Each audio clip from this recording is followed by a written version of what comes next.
تلنگانہ بننے کے بعد BRS پارٹی نے وعدہ کیا، وہ وعدہ نبھا نہیں سکے۔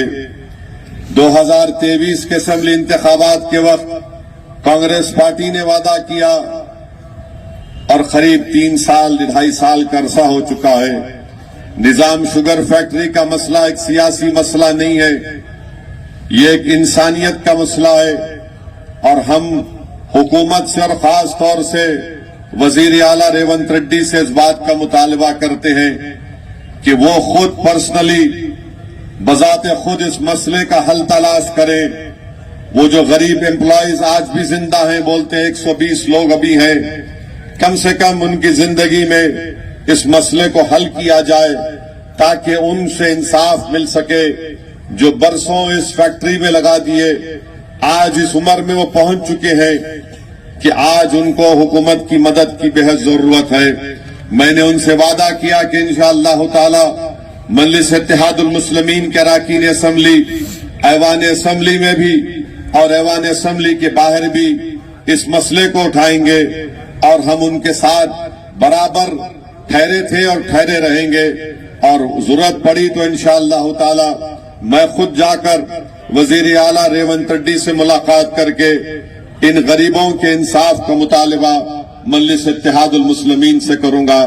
مگر ان پارٹیز کو یاد رکھنا چاہیے، چاہے وہ TRS ہو یا کانگریس ہو، اقتدار میں آنے سے پہلے آپ نے بڑی بڑی باتیں کی تھیں، مگر اقتدار میں آنے کے بعد آپ نے ان تمام غریب لوگوں کے مسائل کو آپ بھول گئے۔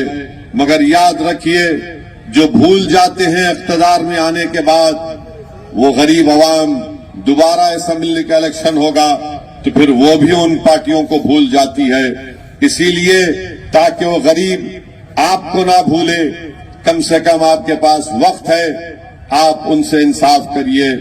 میرے عزیز دوستوں اور بزرگوں، دوسری بات یہ ہے کہ یہاں پر آپ دیکھتے ہیں کہ نت نئے طریقے سے پریشان کیا جاتا ہے۔ مجلس اتحاد المسلمین کے ذمہ داروں کو بھی اب تو حد ہو گئی کہ نامینیشن الیاس صاحب ڈالے تو جو صاحب کانگریس سے چیئرمین بننے کا خواب دیکھ رہے ہیں، وہ الیاس صاحب کے نامینیشن کو ریجیکٹ کرانا چاہتے تھے، مسترد کرانا چاہتے تھے۔ کس بنیاد پر؟ کہ انہوں نے ملکی چھوڑ دی بلدیہ کی، مگر اس کا لیٹر ان کے پاس نہیں آیا۔ الیاس صاحب مجھ سے رابطہ کیے، میں نے اسٹیٹ الیکشن کمیشن کے کمشنر سے، سیکرٹری سے بات چیت کی، پوری ان کو قانونی دلائل ان کو بتایا۔ یہاں پر بھی الیاس صاحب کی قانونی ٹیم صحیح کام کیا، مگر افسوس اس بات کا ہے کہ کمشنر لیٹر لکھ کر دے رہا ہے تو جو صاحب کمشنر جو یہاں پر چیئرمین بننے کا خواب دیکھ رہے ہیں، وہ بلدیہ کے دفتر میں گھس کر جو لیٹر لکھ کر دیا جا رہا تھا اس کو پھاڑتے ہیں۔ میں ان جناب سے کہنا چاہوں گا، یاد رکھو، کاغذ پھاڑنے سے کوئی فرق نہیں ہوتا۔ انشاءاللہ تعالی 11 تاریخ کو تمہاری پھاڑ کے رکھ دیں گے انشاءاللہ۔ تم نے الیاس کا کاغذ پھاڑا، ہم تم کو پھاڑ کے رکھ دیں گے انشاءاللہ۔ اور میں جناب سدرشن ریڈی صاحب کو بھی بول رہا ہوں،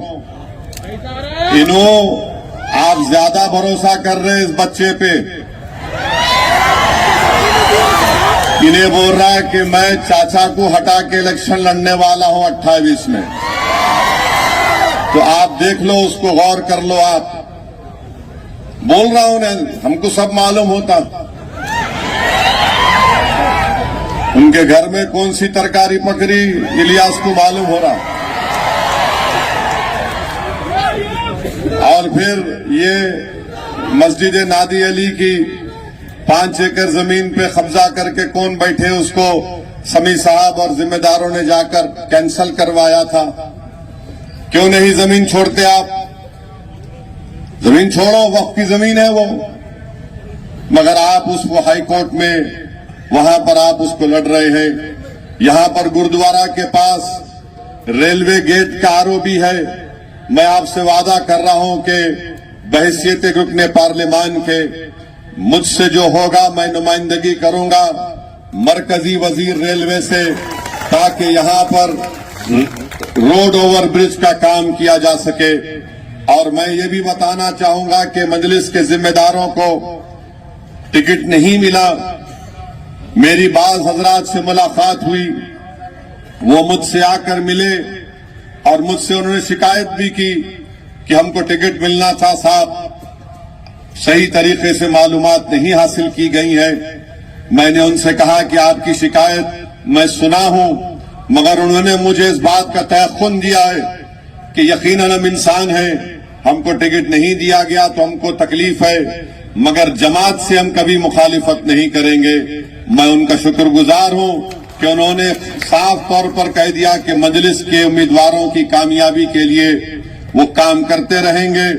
मैं फिर से अवामी जलसे में खड़े होकर राशिद साहब से, एजाज साहब से, खदीर साहब से, नवीद रजा साहब से और खिजर से फिर से कह रहा हूं कि आप पार्टी से वाबस्ता थे और पार्टी से वाबस्ता रहेंगे। आप पार्टी के लिए काम करिए। अगर बल्दिया का इलेक्शन का टिकट नहीं मिला तो मजलिस इत्तेहादुल मुस्लिमीन आपको पार्टी को आगे बढ़ाने की जिम्मेदारी आपको देगी, ताकि आप पार्टी को मजबूत कर सकें। और जो लोग बीआरएस और कांग्रेस में बैठ के ये ख्वाब देख रहे हैं कि कुछ करेंगे, याद रखो जालिमों, बिल्ली के ख्वाब में खाली छिछड़े होते, कुछ नहीं होने वाला है, कुछ नहीं होने वाला है। तुम अगर ये समझ रहे कि ऐसा होगा वो होगा, कुछ नहीं होगा। मगर एक अजीब पोजीशन मेरा हो चुका है, जो हार गए उनको मेरे से तकलीफ, जो जीत गए उनको मेरे से परेशानी, नो आगे बढ़ रहे। अब मेरे पास इन दोनों के इलाज के लिए जिंदा तिलिस्मात नहीं है, सियासी जिंदा तिलिस्मात अभी इजाद नहीं हुई है। मगर हम ये बात वादा कर रहे हैं कि आज जो लोग इख्तिदार की कुर्सी पे बैठकर जो खेल खेल रहे हैं, याद रखो असदुद्दीन ओवैसी सबको माफ करने को तैयार है, मगर अल्लाह ने मुझे थोड़ी सोच समझ दी है। मैं माफ जरूर कर सकता हूं, मगर भूलता नहीं हूं तकलीफ को, याद रखो। आज आप तकलीफ दे रहे हैं तो मैं भी इस मौक़िफ़ में आज कहना पड़ रहा है कि 28 में क्यों ना हम असम इलेक्शन लड़े, क्यों ना लड़े असेंबली का इलेक्शन, क्योंकि लड़ना हर पार्टी को है। वैसे तो मैं हर जगह बदनाम हूं, वहां जाके लड़ते, यूपी में, बिहार में जाके लड़ते। ठीक है प्यारे, आप ही बोले थे ना यूपी बिहार के बोधन से भी लड़के बताएंगे। और आज से 30 साल पहले, 31 साल पहले जनाब अहमद पाशा कादरी साहब भी, अब एम.ए. बासित साहब 89 में और फिर पाशा भी लड़े थे। अहमद पाशा कादरी साहब इलेक्शन लड़े थे, लंबा गैप हो गया अब, और ये बच्चे बहुत बड़े हो गए और ये बच्चे किसी को सुनने वाले नहीं हैं। तो इंशाअल्लाह ताला देखेंगे 11 तारीख के बाद इंशाअल्लाह ताला बैठकर बात करेंगे। अब तो मुख्तार साहब भी आ गए, जवान दिख रहे मुख्तार साहब, आप बहुत मेहनत किए, मुझसे मुलाकात की आज, मुझे भी अच्छा लगा पुराने लोगों को देखकर, क्योंकि मजलिस इत्तेहादुल मुस्लिमीन में समी साहब का, मुख्तार साहब का, अलीम साहब मुखालिफत में इलेक्शन लड़ रहे, कोई बात नहीं, लड़िए, आप हारेंगे, मगर हमारे दिल में आपकी इज्जत है, रहेगी हमेशा ताला। तो इन लोगों ने बड़ी मेहनत की है। इब्राहिम साहब आजकल मालूम हुआ निजामाबाद में रह रहे, तो ऐसे चाउश थे माशाअल्लाह, वो तो आने उनकी ज़ईफी में ऐसा लगता था कि वो 16 साल के, अल्लाह उनकी मग़फ़िरत करे।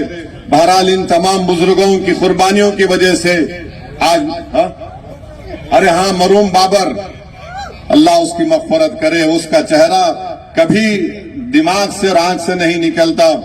यानी इतना मेहनती आदमी, मगर उसको भी जिंदगी में बहुत लोग तंग किया, उनकी फैक्ट्री पे धावा दलाए। बहरहाल जो भी किए उनको सिला दुनिया में मिलेगा, वहां भी मिलेगा जो तकलीफ दिए। तो मेरे अजीज दोस्तों और बुजुर्गों, आपसे अपील है کہ اب اس موقع کو ضائع جانے مت دیجیے. یہ ایک بہترین تاریخی موقع آپ کے پاس آیا ہے کہ بودھن کے مقدر کے فیصلے آپ کریں گے انشاءاللہ تعالی، بشرطے کہ آپ متحدہ طور پر اپنے ووٹ کا استعمال کریں، بشرطے کہ آپ اس بات کو ٹھان لیں کہ مجلس کے صرف 24 امیدوار نہیں ہیں بلکہ ہر ووٹر مجلس کا امیدوار ہے. یہ ذمہ داری آپ تمام کی ہے، اور میں اپنی ماں اور بہنوں سے بھی اپیل کر رہا ہوں کہ آپ بھی اپنے ووٹ کا استعمال کریے.